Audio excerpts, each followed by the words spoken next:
The ICF Training and Technical Assistance Team is honored to welcome you to this California Housing and Community Development Community Workshop offered through the Emergency Solutions Grant, Coronavirus Relief Consulting and Staffing Services Contract. I'm Chris Pitcher from ICF. I'll be hosting our session today. Today's training session is part of our Community Workshop series, and this is session 3 of our Housing Focused Case Management series. It's also our final of 3. Really excited to see the results of today's session. It is my pleasure to hand it over to our very first presenter, who is Erica Snyder. Erica, go ahead. Good morning, everyone. Chris, that was New York fast. I'm so impressed with how quickly you got that out. I'm Erica Snyder. I am one of the consultants working with ICF on various things throughout California. I'm excited to be here with you all. My background, I'm a social worker by training, but I'm more macro than clinical, although I have done case management. And I'm just excited to chat with you all. Let me give space to each of the presenters to share this morning. I'm actually going to go like clockwise and kick it over to Tom. Okay, good morning. Tom Albanese. I'm also a consultant working with ICF, supporting all the great work you all are doing in California. I'm excited to be here as well. If we didn't meet on the last session, I'm based in Columbus, Ohio, but I'm a longtime social worker doing direct service work, but also, as Erica said, macro work, kind of community level work, state level work as well, supporting providers like you. So glad to be here. And I will pass it over to, I'm going clockwise, Ashley. Thank you. I am going to continue the trend. I am also a social worker, as many of you know from sessions 1 and 2, and I have also moved into the macro space. So you have a series of folks who have done both micro and macro practice and probably some meso as well. So really happy to be there. I will stop using all of these social worky terms, but really happy to talk today about housing retention and stability. So Maite, I'm turning it over to you for an introduction. Thank you so much, Ashley. Hi, everybody. My name is Maite Antelo Ovando. I am a Racial Equity Partners Associate and Consultant working with ICF. I am not a social worker. I'm always surrounded by social workers, even right now. Yay. But I am actually a bilingual school psychologist practicing in English and Spanish in a private practice. And I also do consulting and training around trauma-informed care and motivational interviewing and other things like that. So I'm very excited to be here with you all. And I did have 8 years working in a homelessness agency in Massachusetts. So case management is close to my heart. So I'm really happy to have this conversation with you all. Awesome. Thanks, Erica. Thanks, Maite. All right, on our next slide, you heard a little bit about us, but we would love to hear a little bit about who's in the room. So we're going to open up a poll for you. And if you could just take the 10 to 15 seconds to describe or decide which one of these answers best fits you. And if none of them do, feel free to select other and just type into the chat how you identify with. But we're curious to learn, what role do you play in supporting a participant's housing retention and stability? So once somebody gets housed, how do you fit into the case plan for them? So if you're a one-person show, which is the case for a lot of agencies, if there's some parts you work on and some parts others do, maybe there's somebody that you outsource pieces of that to, or like we mentioned before, other. So I'll stop yammering at you for a second to see how I see the numbers are moving back and forth, which is exciting. A lot of others who are chiming in. So please throw into the chat, because it helps us to know who we're chatting with today, so we can kind of tweak what we say to make sure it's relevant to what the work that you're doing. All right. The poll number, oh no, they're still going. I was gonna say they're slowing down, but just when I think they are. All right, I'm gonna end the poll just so you all can see the results that we saw. So you can see there's a lot of folks who identify as other. So like I mentioned, throw that in the chat. There's a lot of people on the call who's a one-person show, and we empathize with you, because I think all of us have been a one-person show at some point, and that's a lot to juggle and to carry. That you have some folks who are working with other colleagues on that, and then some folks have been able to outsource. So thank you all for taking a minute to chime in with those items. Next slide, please. So some of you might have been with us for this whole event from training 1 to training 3, but we are now on session 3, housing stabilization and retention. We're going to talk through that. But we wanted to say, if you are interested in catching either session 1 and 2, they've been recorded. They're going to be available on the training website. Please feel free to check out both that and the materials. Next slide. And then today, we've already covered our welcome and introductions. Tom is about to take you through a fantastic recap of sessions 1 and 2. So no fear of missing out. You're going to get something high level there. And then we're going to jump into all things related to housing stabilization and retention and thinking through, like, how do we all continue to learn as we're in this field and keep our own skills sharp? And that'll be it. So with that, let me hand it over to Tom. Great, thanks, Erica. And I am going to do a fast recap, but I just want to acknowledge what Erica just said. It's just really important. We wanted to bring it forward into this last session is sort of the continuous learning piece and theme of this work. You know, many of us, not all of us, but many of us have been around a minute.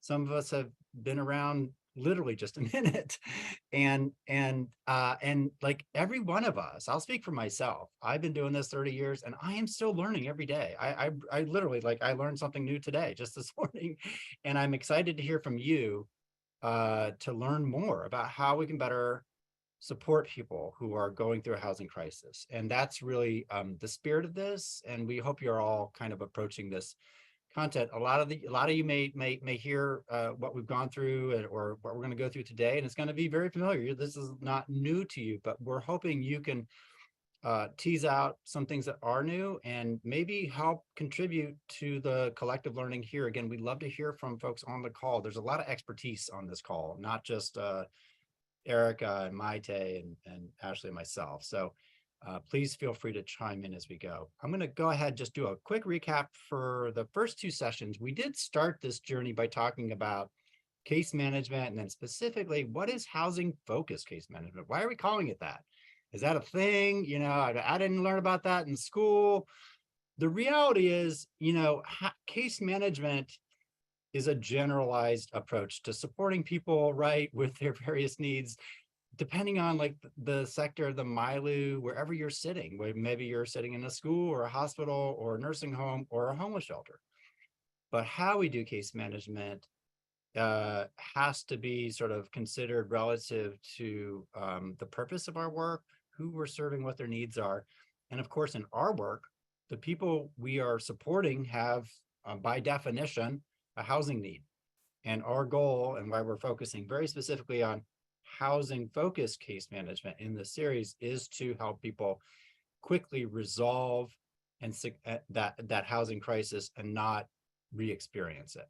And so we've been sort of talking about case management through a housing lens, right? Not an exclusive lens. It's not just housing.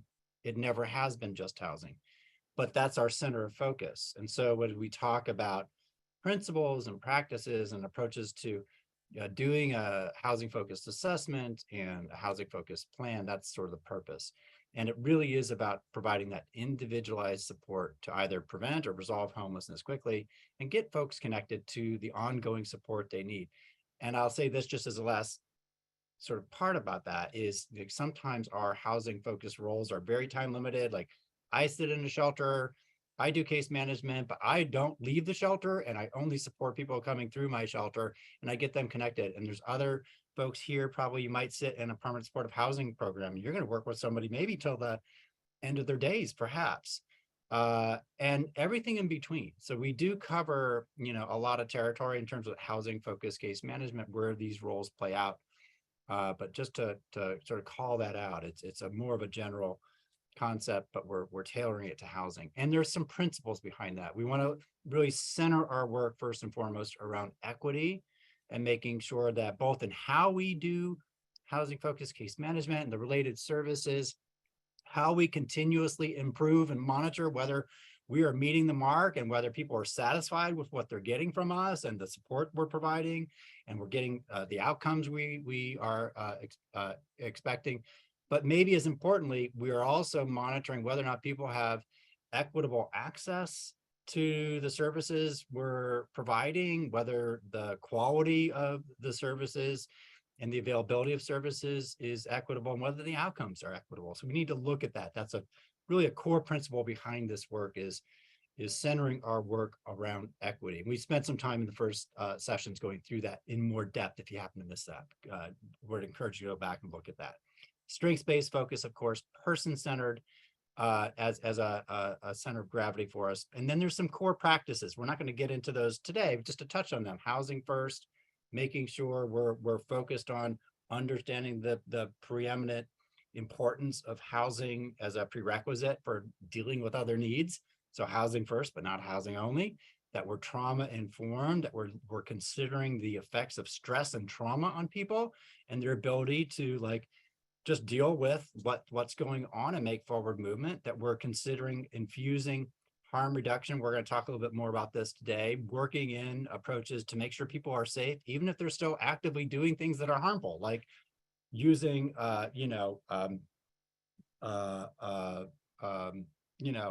an illegal drug or whatever it may be, like it's a heavy alcohol use or some combination. But how do we make sure that we're still keeping people safe, not expecting them to necessarily immediately resolve those challenges and get them into housing so they can then deal with that. And then making sure our assistance is progressive, it's dynamic, and it's individualized. And again, we'll talk about that today. So if we go to the next slide, just quickly, as part of our recap, we wanted to sort of give you the arc of the work as we think about housing focused case management.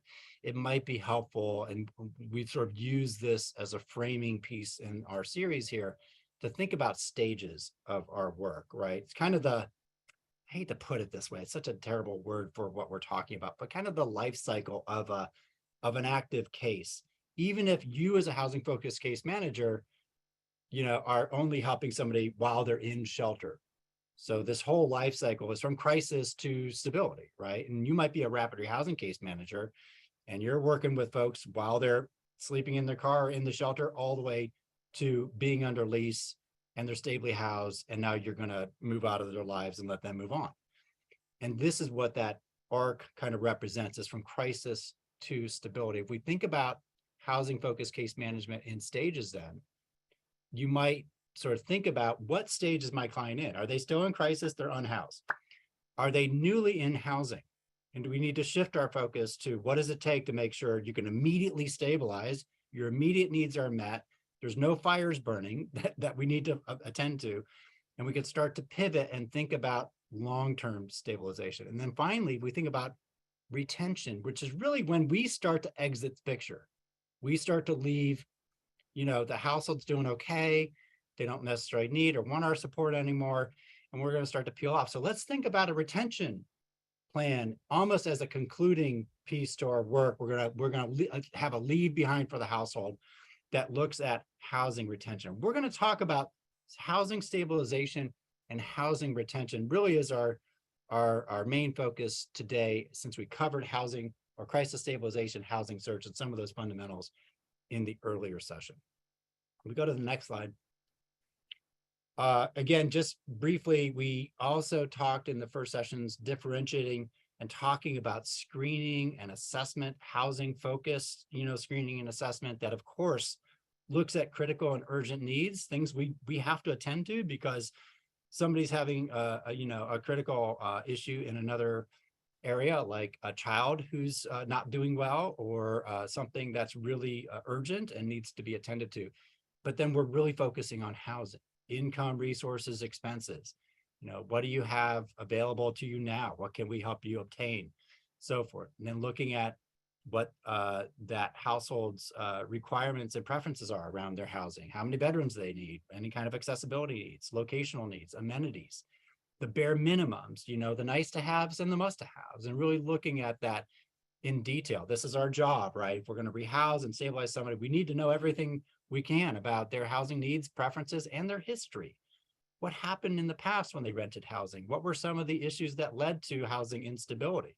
Did they simply fall behind on rent because they lost a job, or they had a health crisis, or they had a conflict with a friend or family member or an intimate partner? What led to that? Not to judge it, but like, this is a good indication of what problems might occur in the future, and we should approach it in that way. So we talk about housing barriers and start to focus on housing history, centering our conversation around our goal is to help you as best we can, and as much as you want our help, to resolve your housing crisis and be stable. So we need to sort of look at what are the barriers that get in the way of that. And so if we go to the next slide, we've talked about some examples of these barriers. We're not going to go in depth on these today, but I just want to remind everyone, we talked about the importance of like looking at housing barriers very intentionally with folks we're supporting, the participants in our program, to look at tenant screening barriers on the one hand. What are the things landlords are going to look at that are going to cause a flag or a problem for the participant I'm supporting, and you know, getting a look at an apartment? Criminal history, credit history, housing history, you know, landlords will look at these things, as we know.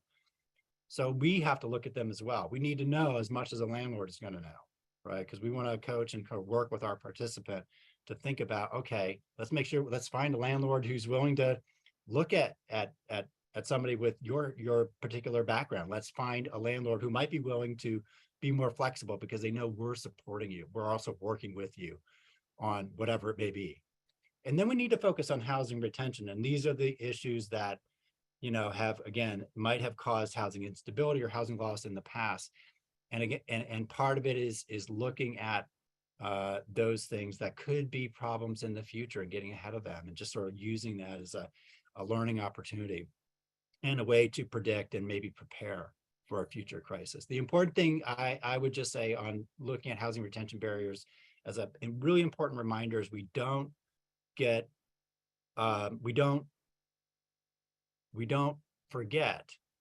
that people with all range, all variety of conditions, difficult, you know, behavioral health and other challenging mental health conditions, lots of folks with different challenges can and do maintain housing while they still struggle with those issues. And so we shouldn't think that somebody who has untreated active mental health issues isn't housing ready, right? Or that they cannot sustain housing. The onus is on us to figure out and to offer what somebody may need and what they want, right, to be stably housed, even while they're working through other stuff, right? So we, great example, and I promise I'll stop. This is meant to be a short recap and pass it off.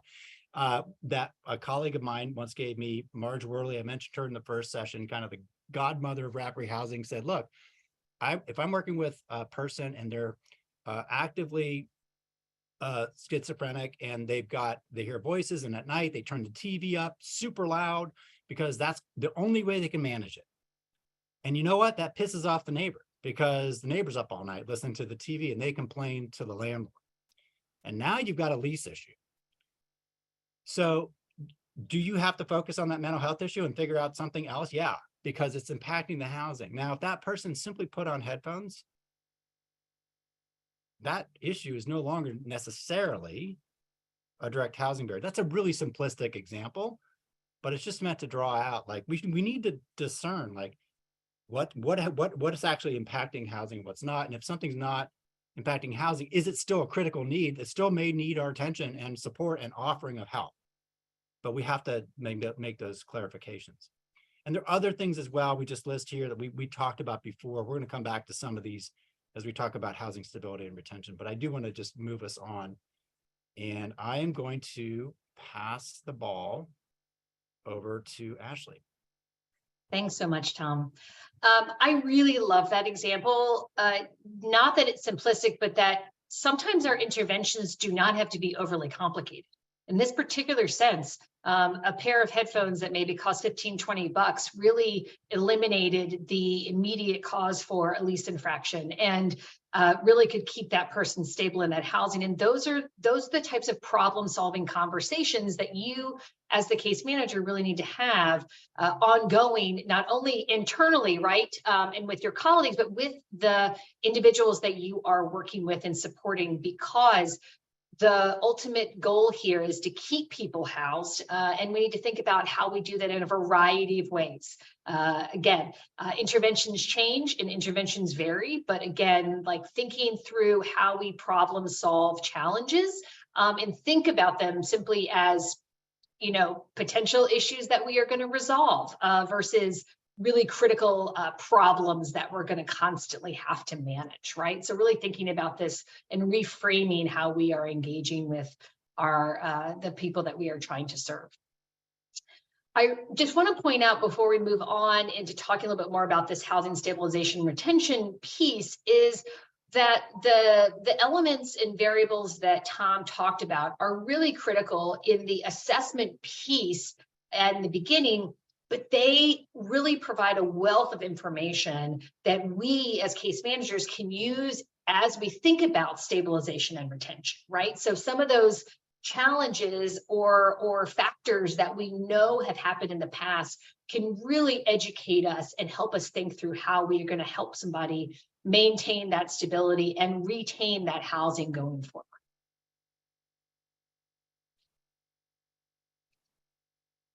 So the goals regarding housing stabilization and retention are really different than those when someone who is in shelter and in immediate crisis. So at this stage, the folks that we are serving have moved from shelter into permanent housing, right, into a unit, a house, shared housing situation, any number of different housing options out there. And this really presents us with a natural shift from crisis to stabilization. I want to emphasize, and I'm going to talk a little bit more about this in a couple of slides, but this may take some time for individuals. If folks have been living in a constant state of crisis for a sustained period of time, shifting from that mode will take some effort and some time for that household. People are going to be tired, they're going to be exhausted. And, I just want us to sort of remember here, if we're putting ourselves in someone else's shoes and thinking about empathy, is remember what it feels like for you when you go from a state of, an adrenaline rush back to equilibrium, and what your body does when it moves back into that sort of state of relaxation, or sort of, the typical state or stasis that you are in. Think about how your body does that in one situation and really multiply that exponentially for what a household has been dealing with for a really long period of time. It's going to take time to move people into that stabilization space. And so that's one of our roles, is to help people move into that space, but to be incredibly patient and empathic as people move from crisis to stabilization. As we mentioned in both sessions 1 and 2, when someone is in shelter, we are focused on the immediate needs for their safety and well-being. When we move into housing stability and retention, you are still assessing for needs, right? Tom mentioned you're still thinking about what somebody needs in the moment, but we're doing it more so in the context of what they need to stabilize in their new home and their environment. So there may be an immediate need like securing food and making sure the household has enough food to really move forward. But there are also some more long-term needs like conflict mediation and skill building that we're going to be focusing on in this particular phase of the life cycle that Tom referenced. And because our interventions are relatively short-term, right? We're not with somebody for years upon years upon years. You are not going to be with that household really long-term. So the focus needs to be on how you set that household up for success. What does the household need both now and later for them to support and maintain that housing going forward? And again, this can really range from skill building to financial support. And that is your role. How are you setting folks up for success? So, right, we've gone through phase 1, we're moving into phases 2 and 3. You as the case manager have developed in partnership an individualized housing plan for the household you're supporting, right? And what I mean in partnership is you've done that collaboratively with that household, right? This is not your plan that you've given the household. This is the plan that you all have worked on together, even though sometimes you may have to be the one that brings up the ideas of what could go in that plan. It is really a partnership. It is really a collaboration. It's the only way that folks are going to be invested in the work going forward, is if people are actually making those decisions themselves and having some autonomy here over their lives. Once that household secures permanent housing, the plan has to be amended and updated to reflect the current situation. So the plan's a living document, right? You are constantly changing this over time. Goals in this particular phase are focused on stabilization in the home and the supportive services needed to maintain that stability. So while my colleagues are going to dive much deeper into this in a few slides, I just want to throw some ideas out that you need to be thinking about here, right? Can the adult members of the household work, or do they have teenagers that have the ability to do some additional work on the side, right? Do the adults need connection to higher ed, right? So we're thinking about income and what can actually be brought into the household that is realistic and achievable.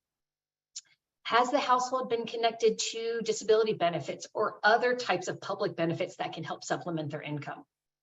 Are the kids school age? And if the children are school age, have they been connected? Do they need supplies? What do they need to be able to succeed in their schooling?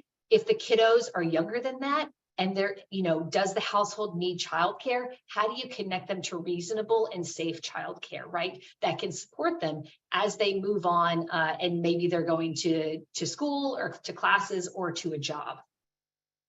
What services in the community can help that household, right? So thinking about some things for the, moving forward with stability, credit counselors, budgeting supports, mental health providers, right? So if there are mental health conditions that folks need to address, who is connecting or how are they connecting into the community and what kind of supportive services are there?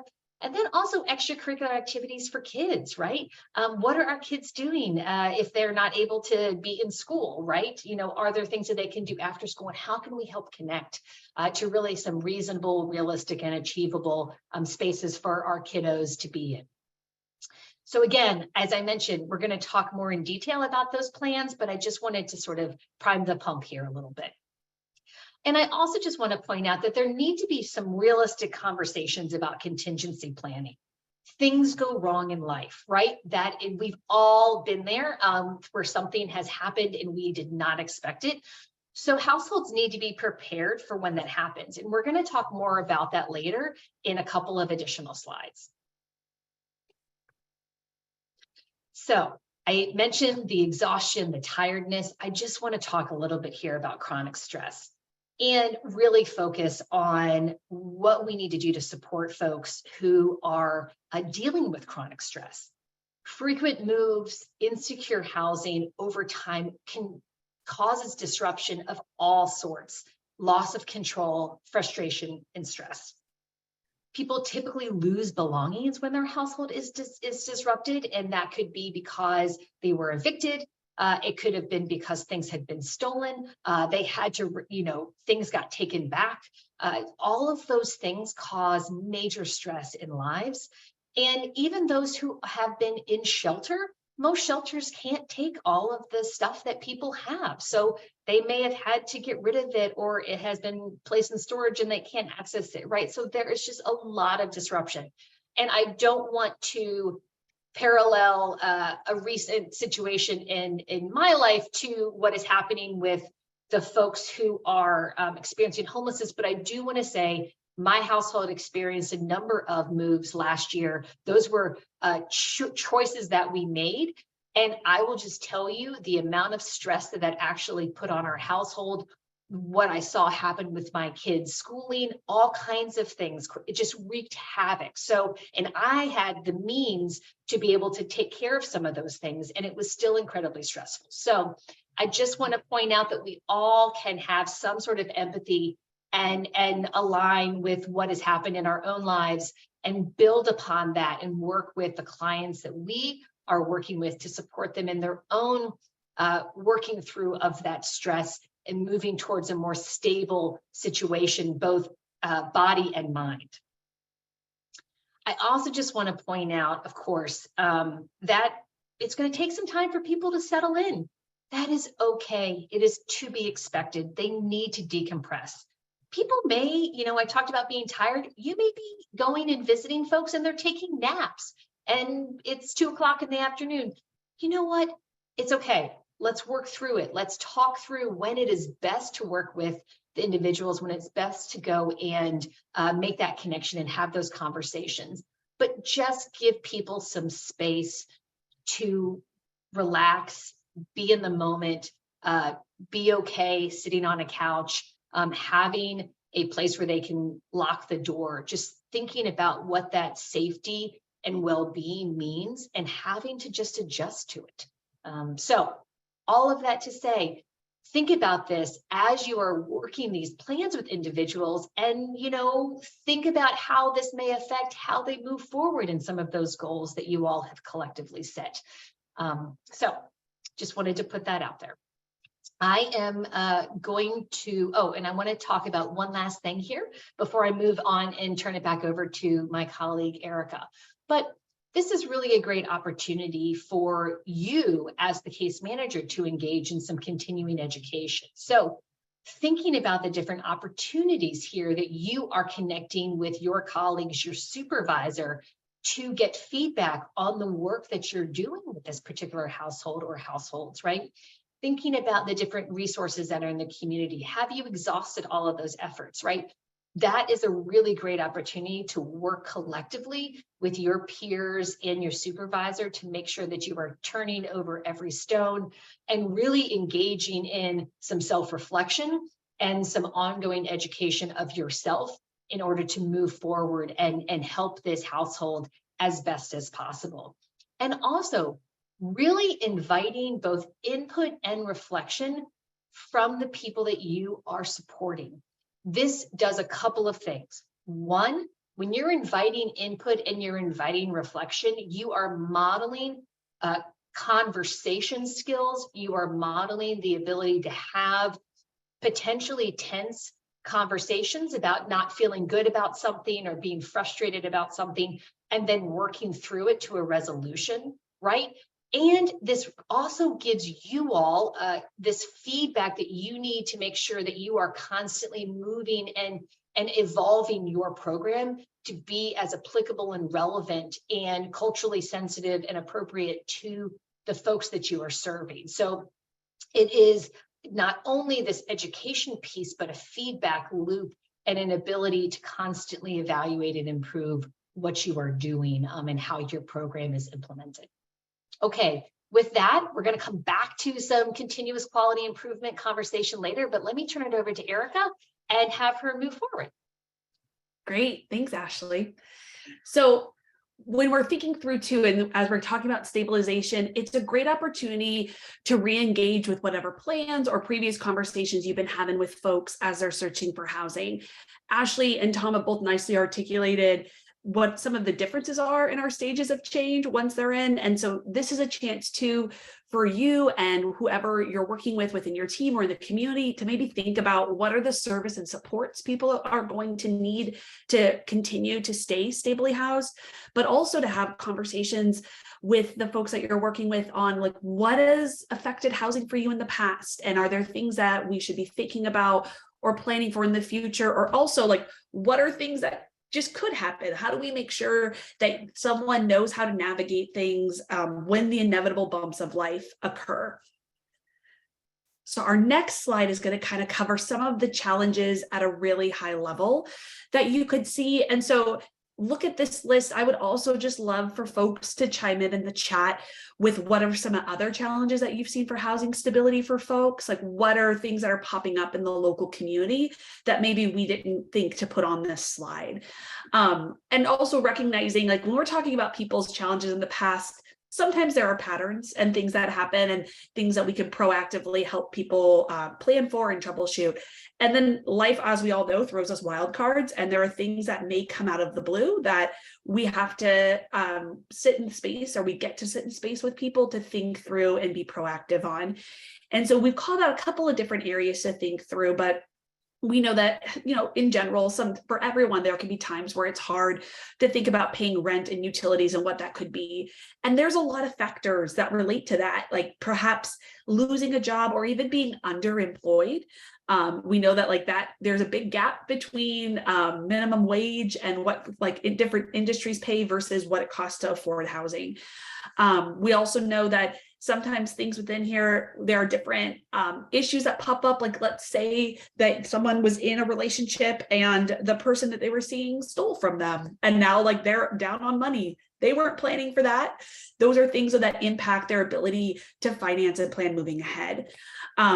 I see in the chat, Latoya mentioned managing utility usage and cost, and that is huge. I just want to shout out, because I'm down in San Diego County, and the news has been like talking about how we should expect for utilities to go up 25% or more next year. Like for California, we have really high utilities in the nation, and that is hard when the numbers keep changing to forecast. So I appreciate you throwing that out in there. But there's also just other times and other things that you could see on here where maybe somebody gets the lease, and it's helpful to break it down, because leases are often written with legalese. That's just not, we don't talk like that in the day-to-day. And so calling out the things that folks might want to plan for, because we also know like there can be instances, it seems like since COVID happened, that property owners and managers will look for really tiny lease infractions if needed to be a reason not to renew. And so let's set folks up for success, so that way they understand expectations across the board. So some of that could be perhaps like overflowing trash, or like things that they would consider above normal wear and tear. I would also say, like, in coming with treating the building respect and jumping over to like following the lease, folks tend to get particular about guests and how long they're allowed to stay at a property. And so knowing that, like, maybe your friend, your cousin, whoever can stay for a couple of nights, but they can't permanently move in with you depending on your lease and your subsidy. Like, there are things that it's not, I know you have the space for someone to crash, but technically you're not allowed to have them crash for more than maybe 14 days or whatever it is in the lease. Hey, And Erica, I yeah. don't want to interrupt, but I saw Tina's comment in the chat. I wonder if maybe she could just offer a little bit more about how their service provider kind of engages. It was exactly to your point as you were talking. I thought, wow. Oh, perfect. Great. Tina, can I put you on the spot? Yeah, that's totally fine. Yeah, we have folks who, they feel so bad because their son or children or their sister or even sometimes their ex-husband are still homeless. And we'll be very clear about the terms of the lease. And it starts with visiting, and then it's, excuse me, a night or two. And the next thing we know, they're creating lease violations and disruptive behavior on site. So we have a really great service provider team that does our housing stabilization, 2 teams actually, and they get out there as soon as possible, and they do try to offer the family members assistance. Sometimes they'll accept it, sometimes they won't, and when they won't, it just puts such a burden on the property manager, and we do try to support them. But we've had, probably 2 cases where people have been evicted in the past 18 months due to this type of thing.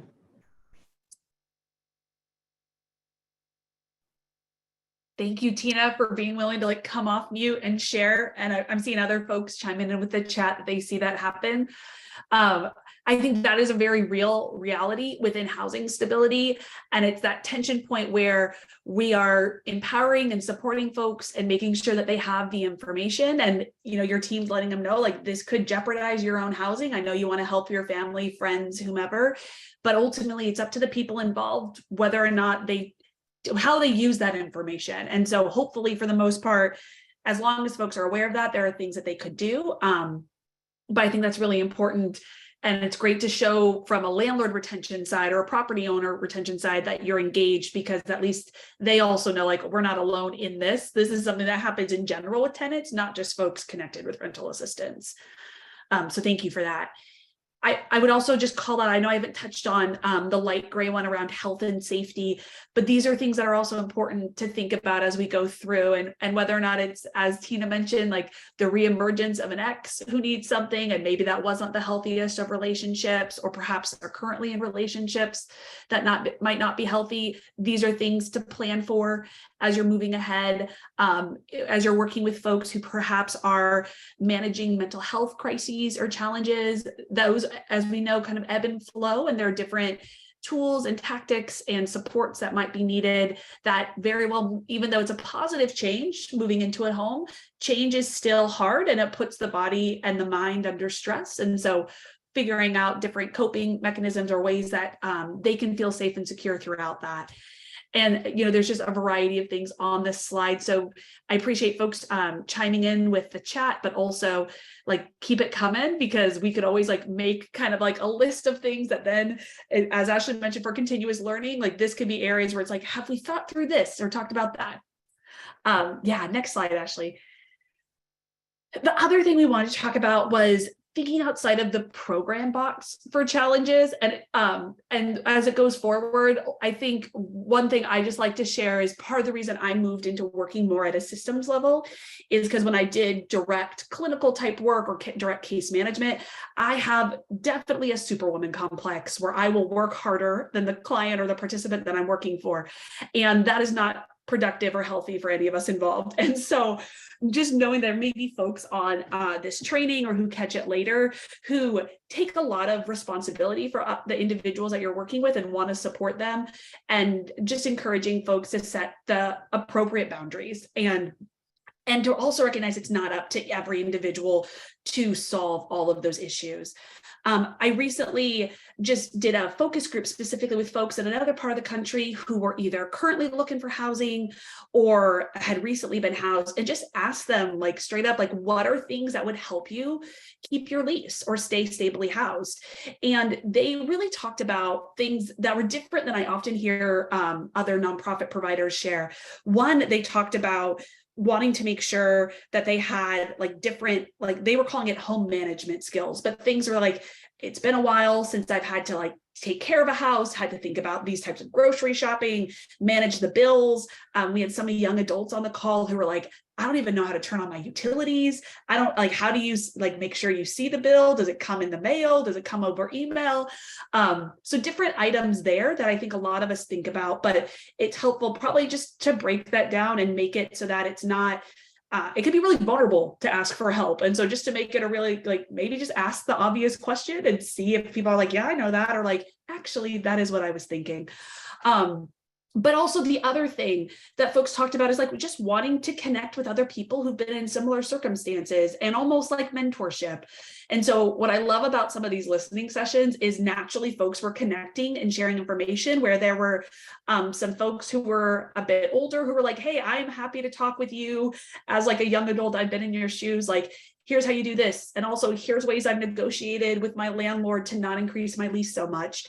And just creating like a natural network. So then it doesn't totally fall on the case manager for housing, retention, and stability. Or if you have that, you can kind of take that false responsibility off because it's on the individual, and creating a wider network of people who are in this, because folks are naturally resilient. And it's just about helping folks tap into that or giving them space to tap into it. So wanted to talk about that here, but also recognizing that that's part of that retention skill. And so if it's not something your agency or organization offers, there's probably other groups in the community that could get connected to. Financial literacy is kind of like the way we like to dress that up when it comes to budgeting and other things. So things to look into as connections there. You may already have like peer navigators or peer supports for folks who are compensated in your system with lived expertise. What are ways to connect them throughout this process? But then you'll also see in that circle box, like some continued learning, where it's just like checking in maybe currently with folks that you are interacting with to get their feedback on what would help them stay housed, what would help them, what are the supports that they need that you can incorporate in with others. But also, like I mentioned, just periodic listening sessions. It's a two-way space for communication. Make it a part of your culture just to check in and ask people what they want and what they need. That might seem really obvious, but I think it's something that as we are all under pressure to keep moving, it's important to pause and reflect and give that space. And just to create programs that people actually want to use. Like isn't that what we're here for? And then the last one, Ashley, I'll invite you to come off mute if you want, but Ashley worked for an organization that did this aftercare dinner. And so Ashley, do you mind explaining it? Sure. I can get my video to start. All right. So we did this on a monthly basis. So this was an intensive outpatient program for folks who were in substance use recovery. And so they participated with us for generally 2 to 4 weeks and then moved into an aftercare program once a month. We paid $200 and brought pizzas or other things in, and really invited not only all the folks in aftercare, but those who are currently in the program and families, and had speakers, and really just, it was an opportunity for fellowship. And what it did was it, one, fed everybody. That's super helpful. But it also really connected folks who were early in their recovery with folks who had more stability in their recovery. So there was an opportunity for a lot of peer sharing and peer learning and just connection, right, with one another. And it also just created a safe space. So we talk about this in a variety of ways, but we think about it from housing programs, we think about it from other ways. If you just bring together, it really doesn't cost that much food-wise, or coffee in the morning, coffee and donuts, or coffee and bagels, but and it's really nice to break bread with folks. And it provides an opportunity for just open and honest conversation and networking and peer sharing. I hope that helped, Erica. No, that's great. And if folks are doing other things within your program, similar to what Ashley described, love to hear it, to like throw it in the chat, because that retention piece is, I think it's probably one of the hardest things, because it's towards the end and there's so many things that could happen in someone's life. But with that, let me hand it over to Tom to keep this conversation going. Great. Thanks, Erica. I think my video is going out too. Yeah, it's good stuff. I'm taking notes as we go. As I said earlier, I'm always learning stuff. But going back to, like, we're settling in, right? We're sitting down with the family, the individual we're supporting, ideally, in their new home. They've taken a few days, a week or so to get settled in. And now we're regrouping, right? I'm thinking about this from the vantage point of, maybe you're in a rapid rehousing program and you're doing the rehousing assistance right now. You're following somebody into housing. Not literally, that's kind of creepy, but like, you're supporting them, right? You're there. You're support to the extent they're asking for it and they need it. And one of the important things, in addition to everything we just talked about, regrouping, looking at things that affected housing in the past, making sure we're kind of giving that space and being creative. We also have to kind of look at the brass tacks of what that household can pay for, like immediately and in the coming months. That's a good way to both kind of get clear on what's needed financially from your program or other sources in terms of paying the rent next month, or paying for utilities, or both, or other essential costs.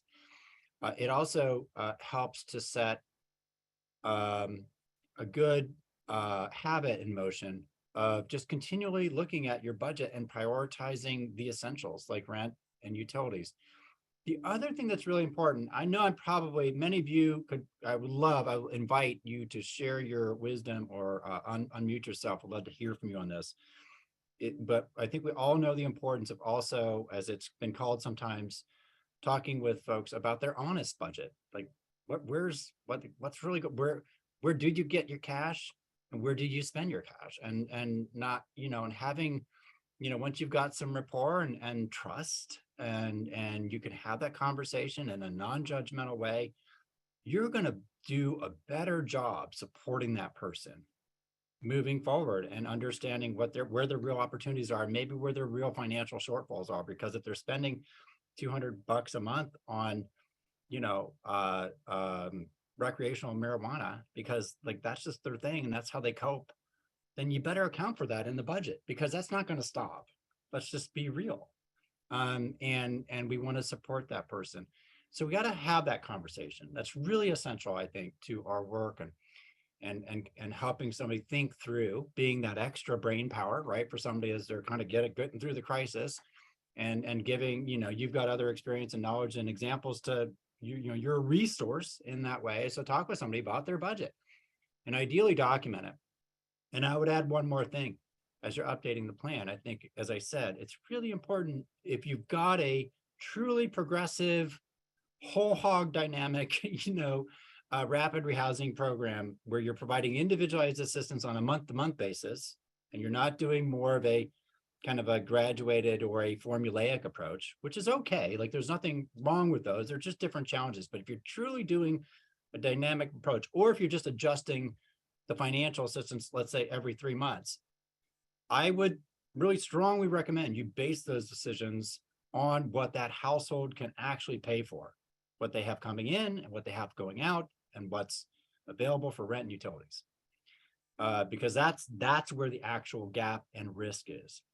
And this isn't about getting somebody to like 30% affordable. Like I'm not spending more than 30% of my income on housing. That's not our goal. Our goal is not a housing affordability. Affordability is relative. Our goal is to make sure people aren't in a position where on the first of the month they can't pay the rent or their share of the rent and their share of utilities and other things that are necessary. So doing that budget is critical. And then of course, then updating the plan. And so we talked in the earlier sessions, we didn't pull it forward here, but we did talk about SMART goals and getting a housing focused plan together. And this is the time to update that plan. Okay, our plan initially focused on housing search and finding the housing that met your needs and it was kind of in the area.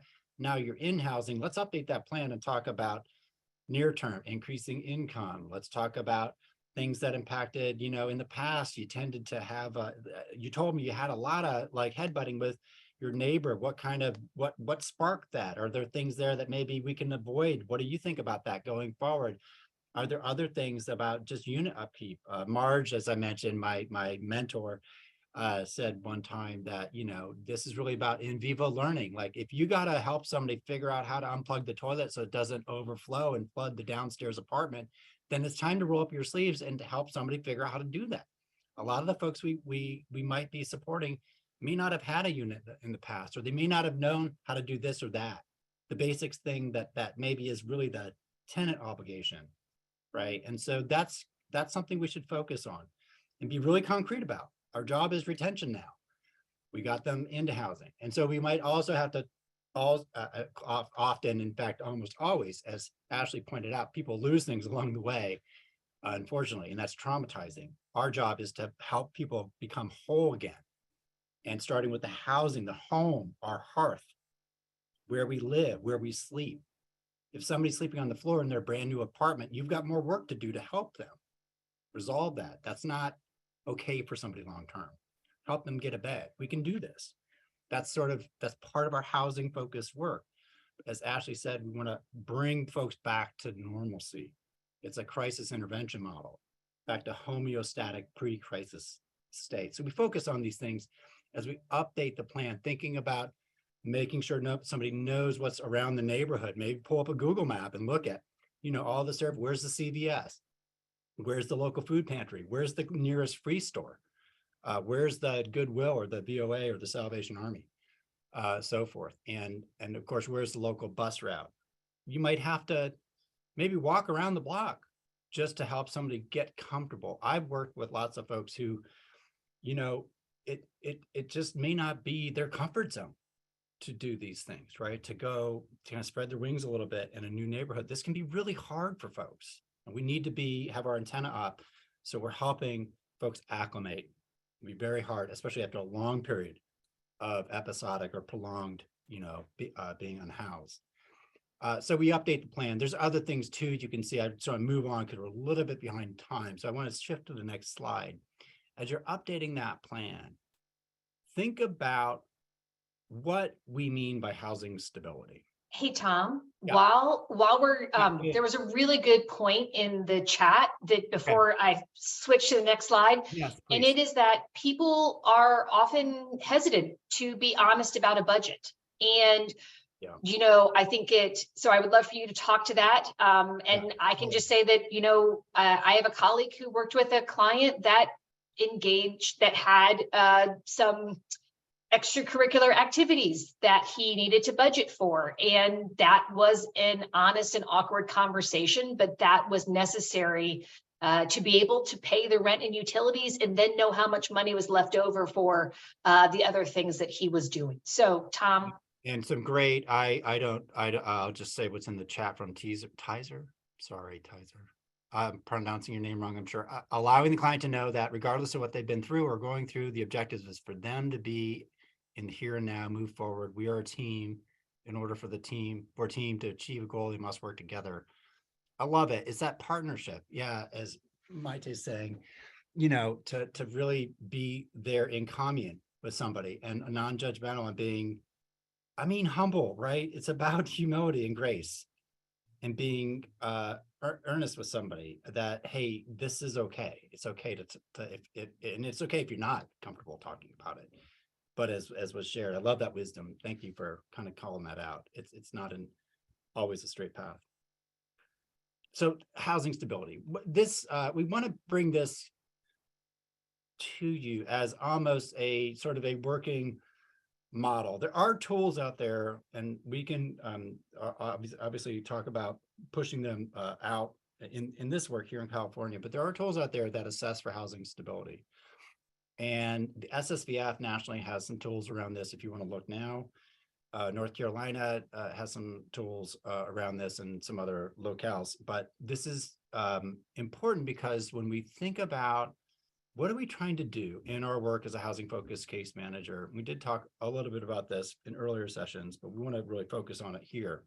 We need to be clear about what we mean by housing stability. And this could be important because we can use this way of framing what is our role, why are we here supporting you, what are we trying to do in the very beginning of your relationship building with somebody. You can share these kind of 5 goals, if you will, with somebody that as a way to provide very clear and unambiguous indicators for when we know we're there and when we know if more or less assistance is needed. And so the way I've seen this play out in programs and in communities is a regular review of these basic indicators. Is your housing safe? Is there anything happening in your life or within your household or the building or the immediate environment that presents a clear and imminent danger to you? Is the housing safe? Is it habitable? Does it meet habitability still? Maybe you moved in and 3 months in, the floor started to fold in and the windows don't open anymore. That's a problem, right? That could lead to housing instability because we know where those things go with a non-attendant landlord. Does the household have the financial means to pay for housing? And I would say very specifically in the near term, you've done the budget. Can they pay rent next month? Yes or no? On their own without your help as a program? Yes or no? Is there a gap? Do they have some other source to close that gap? They're going to borrow money from mom because they just got the new job and they haven't gotten the second paycheck yet. So next month they can't pay all the rent, but the month after that, they should be pretty good. So is it time to start to pull back, right?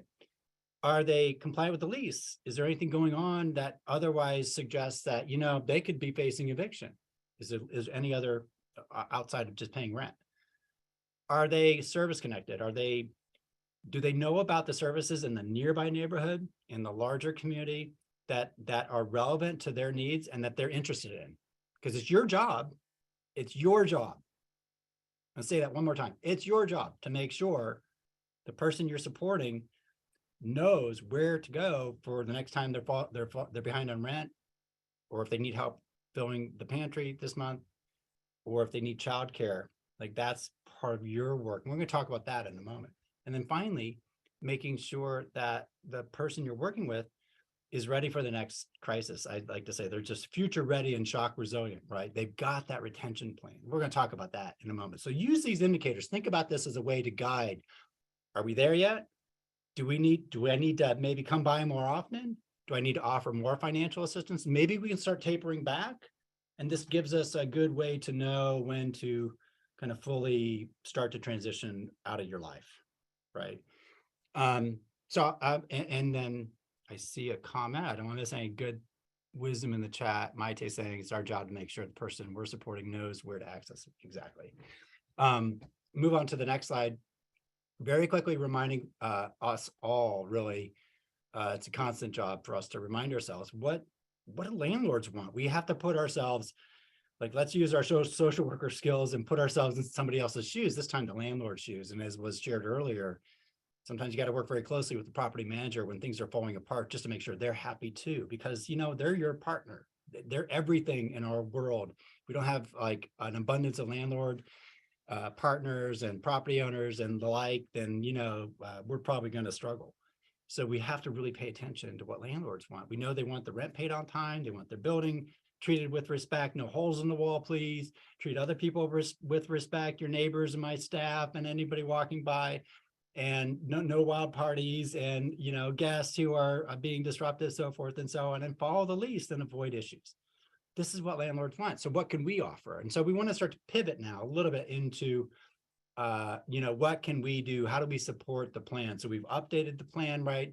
And there's various things that we can do to continue to support the plan, again, with a housing focus and centered on like making sure these things landlords want are being dealt with or handled, and we're sort of focusing on movement towards housing stability. So doing that budgeting, making sure, of course, we're offering rent and utility assistance. We are the financial gap filler if you're in a rapid rehousing program. Making sure that we're addressing issues, right? That might be obvious when you go and do a home visit, that aren't obvious when you're talking to somebody on a phone or in your office, like the cockroaches you're seeing walking around the edges of the kitchen that are going to be a problem if they're not dealt with right away, right? Stuff like that. And just being able to work collaboratively in partnership and commune with that person in the moment. Addressing landlord concerns, being attentive. I would argue it's really important in the early stages with that participant's consent to make sure the landlord can also directly communicate with you with consent. To the extent there's an issue, you want to be a party to those communications, so you're in the know with that person's okay, right? Again, keep stressing that, and then following the rules and helping that person understand. Maybe you need to sit down and kind of talk through the lease again. Those things are not always clear. My daughter, who is just now renting a new apartment, got a 26-page lease the other day. So, we might have to sit down and talk with folks about what's in the lease. Let's go to the next slide. I'm going to pass it off. Actually, I got one more thing to say about what else landlords want, and then I'm going to pass it off. Just making sure we're clear about the support they're looking for from us. They want somebody to call. Like, I think we generally know that. We have to watch, as was stated in the chat, I don't want to lose this, but sometimes there are conflicting, customers, if you will. We've got our participant, we're trying to get rehoused and stabilized, and we've got the landlord we're trying to keep happy, or the property manager. If you're having to wear both hats, that's sometimes very hard to wear both hats. It's sometimes better to separate. So I just want to say that I want to acknowledge that. We're not going to unpack that today, but really acknowledging. But you or your program or your housing specialist, that landlord needs somebody to contact if they're not happy, right? You want to make sure you're reliable, you're following through. Your word is golden, that you're working with to make sure that when you send them a potential applicant, it meets their criteria as much as possible, so that you're being respectful of their time too, and the relationship you're building with the landlord. That you've got a backup plan. The term, if you haven't heard it, is mutual rescission. If you've got a participant you're working with and they're going to be evicted, there's just no way of fixing that. The landlord is done. They want to wash their hands. Go for a mutual rescission. Try to avoid the eviction. Mutual rescission is just no harm, no foul. You're out. Maybe you have to pay us something, whatever it may be. That's why the rental assistance is so important. Exactly. Thanks, Tuesday. So just make sure we're kind of thinking about those backup plans, and we're letting our landlord partners know, hey, look, the last thing we want is an eviction. You don't want an eviction. Our tenant, we don't want. Things, push comes to shove, we'll help figure out another solution, and we'll help you find a new tenant so you don't have a vacancy. This is the win-win. And remember, landlords are not the enemy. They really are partners. Some landlords suck. So I just want to be honest. Like, let's be clear. Like, some landlords, they're not necessarily our friends. They're not great community-minded people. But most landlords are wonderful partners. They are willing to partner, and they are anxious to partner often. So consider it that way. I'm going to pass it back now to, I'm passing it back to Ashley. Yep. Thanks so much, Tom. So I want to take a moment and just share something that my colleague does, or actually did when she was a caseworker for 20 years in rural communities. And it goes back to the conversation on the lease, and then I'm going to talk about these service linkages in the community. But she actually gave everyone a copy of their lease and put it in a Ziploc bag and put it in their freezer She did that for a couple of reasons. One, it was in a very safe space. And two, people always knew where it was. And three, I would just say regarding the safe space, freezers tend to be in any sort of situation where something gets destroyed, freezers tend to last. So when she would go and engage in house or home visits, she would pull the lease out of the refrigerator or the freezer, and she would go over it again. So I'm thinking back to Tom and his comment about his daughter's 26-page lease. It is all legalese. If any of us have ever written or, signed a lease or bought a house, I mean, who knows what you're signing really at the end. So, and you have to remember that people in crisis cannot retain memory. So it's a really good point to go over the lease multiple times to let people know what is and is not important, what will and will not get them, frankly, evicted from a property. So that is one of those things that we continually do. It's skill building. It is really preparing people for when you step out of their lives and they are on their own. So with that, I hope you all will use it in the future. I think it's a brilliant thing to do, and it's super cheap and doesn't cost you much as a caseworker to buy a couple of boxes of gallon Ziploc bags. So we touched on this earlier, the importance of really knowing about the different services and the resources in the community and having a wide variety of referral relationships. One of the best ways that we can help individuals stabilize and retain their housing longer term is by ensuring they are aware of these resources. Tom touched on so many of them. Erica also touched on many of the resources, but also how to access those resources and really how to receive support and request support when needed. And I just think going back to being very practical here, having something that you can put on someone's refrigerator or a wall that says, if you're run out of food and it's the end, not the end of the month, go to this food pantry. If your utility bill is out of control, go to the community action agency. If this, then that, right? So really helping folks problem solve and know what the resources are and how they can seek assistance when they need it. So this is a graphic from the National Alliance to End Homelessness, but we see here this community map, right? Everywhere from adult education and employment to local churches and faith-based organizations. And I will just extend that to other community-based organizations that may or may not be faith-based, but that support people who are in crisis or who have needs in their particular community. There are a variety, rural and urban, right? So you really need to know and be on your game to know what's happening and what is available to the people that you are supporting.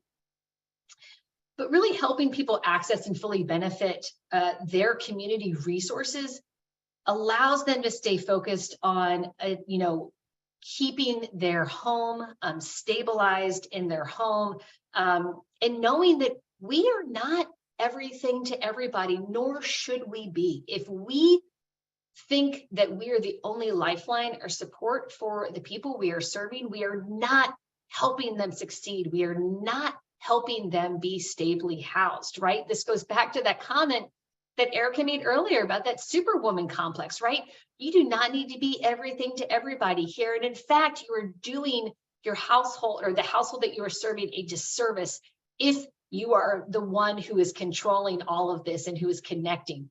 Help people learn how to connect and, walk alongside them. As Tom said, get on the phone with them as they reach out for assistance. Go with them as they go and talk and figure out what kind of resources are available in their community. So again, I'm just going to reiterate, if you are the only person that the household that you are supporting knows to call when there is an issue, then those folks are not stably housed. You have to make connections in the community if there's going to be ongoing and long-term success. And frankly, if you're doing your job well. So this is going to happen in any working relationship, frankly, in any relationship that you have with anybody else in your life, right? But in this particular case, we're talking about the working relationship. So things are probably going to get stuck at some point. That's okay, and it's to be expected, right? So when this happens, think about and really ask yourself the following questions, right? Does the individual, does the household need additional time to de-stress, right? Is the plan relevant and reflective of the person's current priorities? Were they your priorities? Were they the household's priorities? And really trying to reconcile that. Is the plan too ambitious, right? Did you put out too many goals, right? That really overwhelmed the household. What if they're unclear, right? We go back to session 1 when we talked about those SMART goals, right? There's a reason why we keep talking about SMART goals. They have to be realistic and achievable, and frankly, time limited. So again, you're thinking about housing stabilization here. So what do folks need to do to continue to remain stably housed? I think doing some personal reflection here too. Are there problems with your working relationship? Is there something going on between the two of you, or between you and the household, that is allowing things to get stuck? Is there some sort of unresolved tension that you need to address, right? And or are you offering too much or too little help, right? So this again goes back to the conversation that you're having internally as a case manager, but also likely talking with your colleagues and your supervisor to really help work through this moment of being stuck. And I just want to point out, of course, right, that when things get stuck or they get off track, we have to think about what's wrong with the plan, not what's wrong with the person or the household, right? So again, how do we address issues within the plan to really move the household forward and get us unstuck? Both, I would say, collectively, not just solely the household that we're supporting. So here are just a few indicators of times when a household may need more support than you are offering at the moment. You may not be able to offer all of this, but again, this goes back to those community connections, right? How can you outsource? How can you utilize the community to really rally around this household and help them get through this moment or period of time in which they need increased support? So obviously, there are some serious health conditions out there that may be long-term, they may be new, but things like asthma, heart disease, diabetes, treatment for things like cancer or other chronic conditions, right? So these are things that will likely cause a major, have a major impact on the household, and you're going to need to think about what kind of additional supports you can offer, or another organization can offer. Just the lack of supports or coping strategies, right? Because you'll have a developed rapport with the individual and the household that you're working with, if they're able to address some of the, the bumps that we run into every day in life, right? Are the coping strategy mechanisms there for folks to be able to move forward, right? Are there barriers to some sort of thing that's helping that could really help stabilize the household? This could be something related to employment or education, food, childcare, healthcare. Again, all of those different pieces that we're really constantly assessing and making sure that people have what they need in order to move forward and for them to be successful.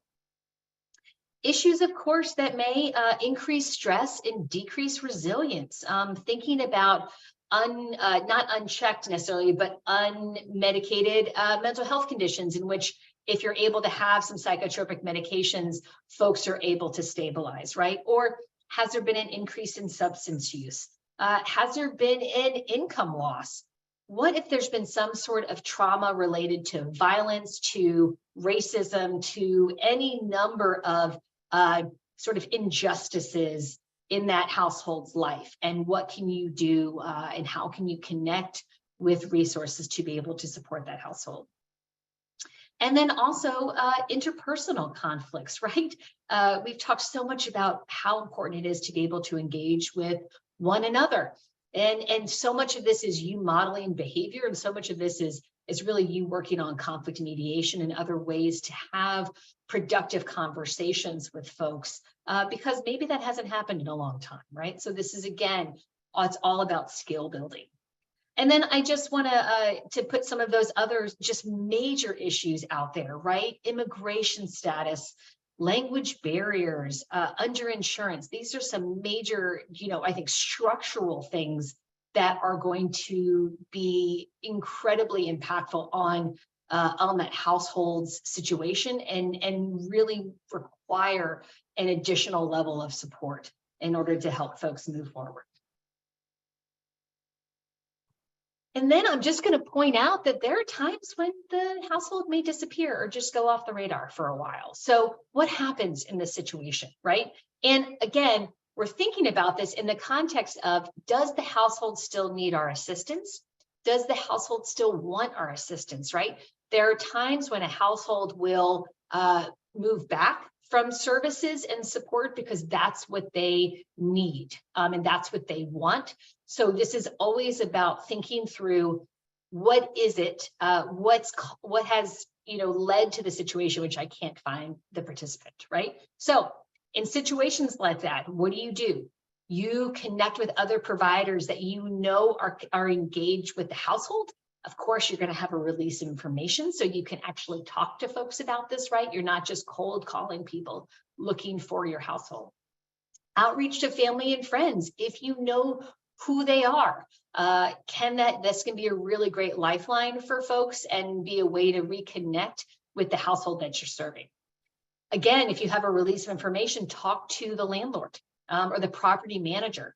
What has happened? Have they seen something that you haven't seen that may have led to the participant, going away for a little bit?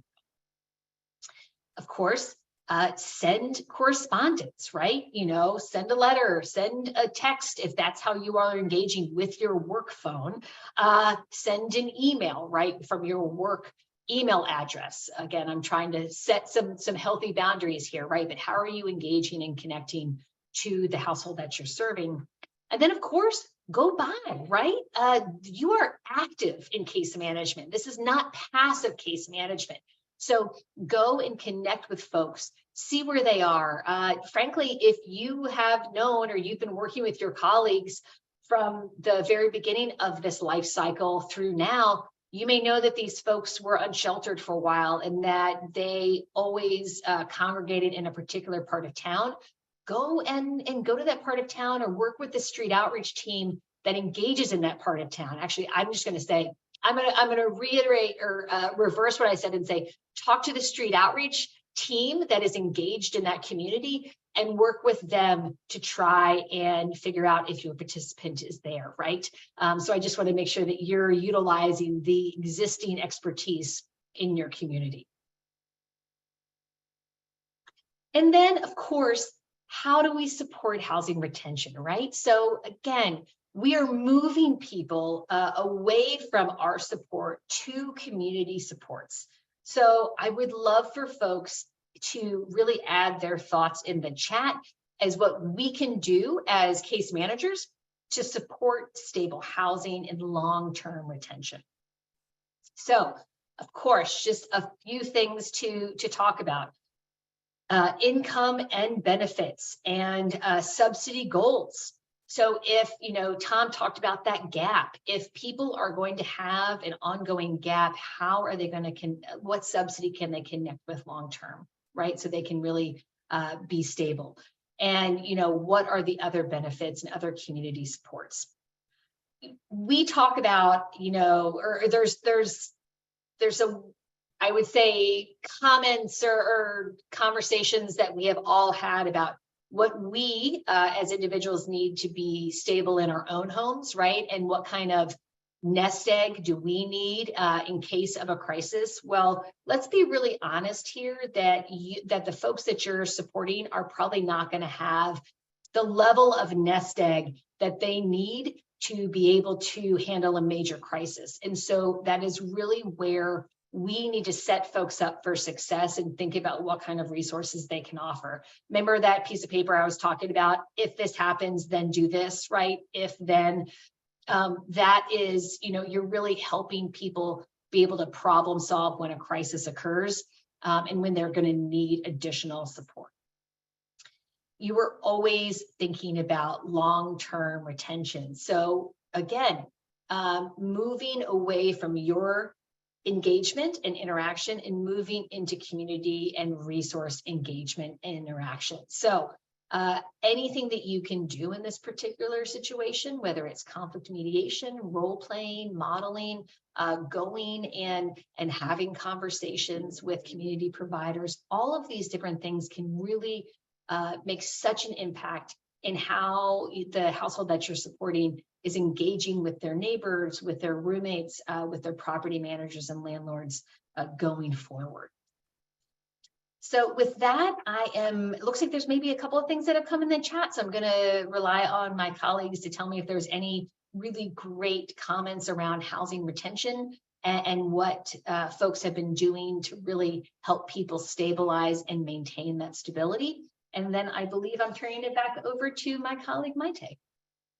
You are. Thank you, Ashley. And thank you all again for your engagement and your thoughts. I don't know that there was anything new around retention, so I'm going to keep us moving. So you've heard my colleagues talk about sort of the process of continuous engagement, continuous learning, continuous improvement, let's say. And we've spent the last 2-3 series of discussions around housing focused case management and going through this sort of process of what does it look like when we're talking about crisis stabilization? What does it mean when we're talking about housing retention, which is our topic for today? And we've offered a lot of things for you to consider as you're working with your participants, clients, and also with your colleagues. But one thing that we haven't really sort of taken a dive into just yet is how we assess our work. So how we sort of pause and think about some of these questions that you see on the slide. So what does that look like, right? So one of the things that we want you to walk away with today and thinking about it, sort of the future steps, is to make this assertion and for you all to think about the fact that programs need to consider evaluation at all levels.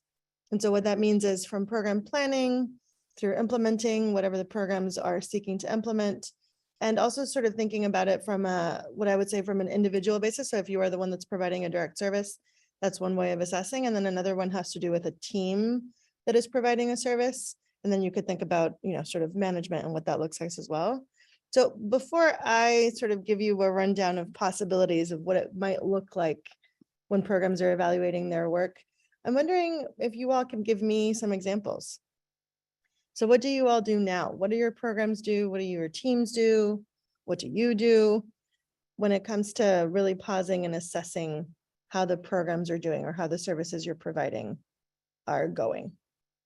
So if you could either unmute yourselves or type that in the chat, I would love to hear it.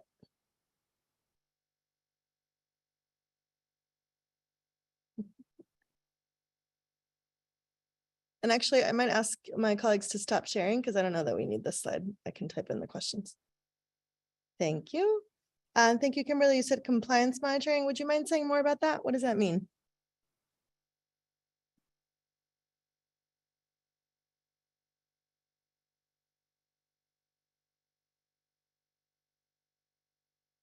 Or if you want, you could chat more about it if you'd like. If not, that's fine, but great. So checking on compliance. What else? What else do your programs do? And also here are the questions that were in the slide. So how do you assess what's going well, whether or not you are needing to improve upon something, whether or not you're being equitable in the services that you were providing? What else are you all doing?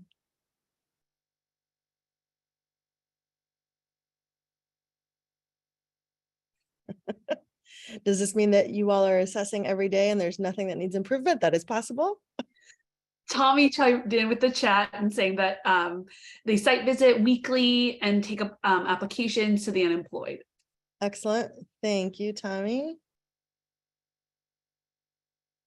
So again, perfect example of, from the one side, you have compliance monitoring, which is more of a, I don't know, let's say management level type of way to monitor and seek information to see whether something needs to be improved. Things that y'all are doing every day by going to site visits. Kimberly just wrote in the chat, making sure sub-recipients are in compliance with funder agreements and requirements. Yep. Landlord engagement weekly. Love that there's an intervention for landlords there. You have regular meetings to discuss. There's case consultation. Excellent. Love it. What else? Anything else come to mind? As you all are going through this, the other thing I wanted to mention is actually something that my colleagues talked about earlier in our presentations, which were this process of inviting input and reflection from your clients, right? So we talked about that, inviting input from the people that you were providing services for. And then Erica mentioned periodic listening sessions, right? So again, that's just another example of how you elicit input and feedback. Tommy also just added in the chat, assisting and turning in applications for housing. Yep. Absolutely. And so just other ideas around this, again, this is not an exhaustive list, but another way of thinking about this, you might, in addition to case consultations or in addition to having discussions in your one-on-one meetings, you might just survey participants, sort of engage in a larger survey and see what comes of it. You might offer anonymous ways to provide feedback. I know that I've seen programs that have a suggestion box in the sort of congregate settings. You see a box on the desk somewhere, so that's an idea. You might use focus groups or community meetings. Again, it's all these words mean, again, listening sessions. And all that means is you bring groups together and ask questions about their experience of services and whether or not their needs are being met. Again, one of you mentioned one-on-one visits, so one-on-one conversations, and you might review HMIS data on exits to permanent housing or unknown destinations, right? And I will also add, in terms of reviewing your data, when we're talking about equity, one of the things you want to look for in your data is racial disparities. And what I mean by that is when you're looking at your exits, actually at your entries and your exits, disaggregate that data. So see what it looks like when you're looking at the racial and ethnic background of your clients. Because unfortunately, research tells us that people of color are disproportionately represented in homelessness services. And it's also something to look at when you're looking at exits and whether or not they are exiting into something that is actually permanent and whether or not they return, right? So that's just another way of thinking about whether or not the services that we are able to provide are equitable in nature. I see Latoya added more. Let's see, Tommy added CES weekly training to trade skills with other agency professionals. Latoya said I was going to say, Teresa, case, oh yeah, case conferencing consultation. And landlord engagement specialist, keeping the peace, keeping the connections alive between all of the different service providers. Yep. Referrals to other departments that specialize in housing and employment and other barriers to success. Yes. Role playing with clients in different scenarios. Love that. I believe that was in one of our slides as well. So again, the power of actually engaging in conversation with your clients about what it looks like when you are no longer providing a service, that in and of itself supports the transition from, oh, I'm speaking, if I were the case manager, oh, I see Maite once a week or once every 2 weeks. What is it going to look like when I don't see her anymore? Oh, wait, I can create a relationship with a completely new person, right? So all of these are just examples what you can do to assess what is going well in your programs. So now it's 1:29, so I'm going to hand it over to Chris to close us out. Thanks, Maite. Thank you, Ashley, Tom, and Erica as well for that wonderful presentation today. And thank you all for joining us for this California Housing and Community Development Community Workshop session offered through the Emergency Solutions Grant, Coronavirus Relief Consulting and Staffing Services Contract. Look out for more information on our upcoming Community Workshop series. This is the end of Housing Focus Case Management. For the rest of this year, we have coordinated entry systems community workshop that's happening. We are going to take a little bit of a break from December to February, basically, as that season is not conducive to a lot of meetings. So do note that we are slowing down a good bit. Note that as you leave the session today, a very quick 3-question survey will pop up. Please do add your thoughts there. If there's more about this session you want to know, or on this topic you'd like to know, let us know that. Or if there's just other things you want to give us feedback, we look at this stuff every week and make adjustments and adjust accordingly. So please do that. And other than that, thank you for your time today. I hope you are well. See you next time.